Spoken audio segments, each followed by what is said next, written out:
Salut à tous, on vous retrouve de Las Vegas pour le CES 2017 et cette fois on est chez Asus, Asus qui présente le Zenfone AR. Alors ce smartphone, il a une petite particularité, c'est que c'est le premier du marché à être à la fois compatible avec Tango de Google et le casque de réalité de Google toujours, Daydream View. Alors concernant la réalité augmentée, c'est pas tout à fait le premier modèle à sortir et à être compatible avec Tango, puisqu'il y a quelques mois, il y a Lenovo qui a lancé le Fab 2 Pro.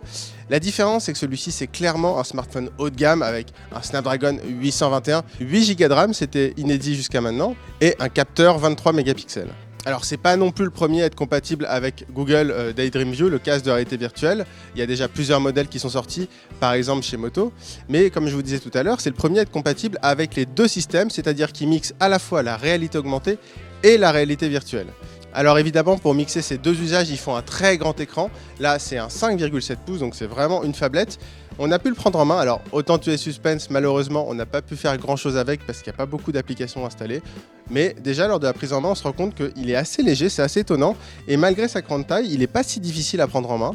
Voilà, l'écran a l'air assez lumineux. Évidemment, avec la configuration technique qu'il a, il est extrêmement fluide. Donc pour le moment, c'est plutôt bon. Par contre, il va falloir encore attendre qu'on le reçoive à la rédaction dans quelques mois pour le tester et pour vous en dire plus. Pour le grand public, il va falloir attendre aussi quelques mois puisqu'il est prévu pour le deuxième trimestre 2017. Pour le prix, on n'en a aucune idée, mais à mon avis, ça ne va pas être donné.